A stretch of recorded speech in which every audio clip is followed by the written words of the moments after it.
Балалар, неге сен мында отырсың, бар орнына отыр тез. Отырмайм, мен директордың баласымын. Тез отыр деді. Сіз маған айқайлай алмайсыз, мен себебі директордың баласымын.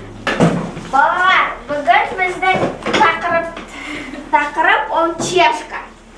Чешка ол только осы алға только жүре алады. Екі рет алады. Және де қыздар шуламай отырыңдар. Сабақ өтіп жатыр. Жандәулеттен үлгі алыңдар. Шулап отырам, мен директордың баласымын. Қазір әкеңді шақырам. Түсіндің ба? Шақырсаңыз шақырыңыз. Шақырам. Ол чешка, ол алдыға ғана жүре алады.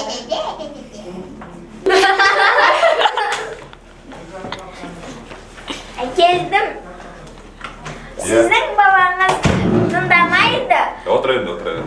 Тыңдамайды, және де самолеттерді пускать етеді. Сөйлесіңізші онымен. Кешіріңіз, жарайды. Үйде сөйлесейін. Қазір мен оған ештеңе деп айтпай қояйын. Жақсы, осы ғой, басқа қандай? Иә.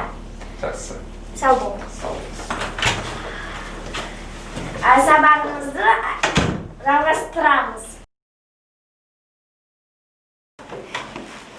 Сәлем, әке. Сәлем, қызым. Әке, неге сіз жаңағы мұғалімді уволить етпедіңіз? Не үшін? Себебі ол маған ұрысты.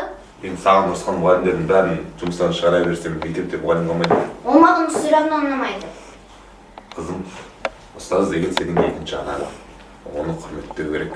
Өйткені бүкіл білімді беретін саған сол кісілер. Сондықтан жаңағы ұстаздардың тілін ал, жарай ма? Оларды ренжітпе. Жарайды.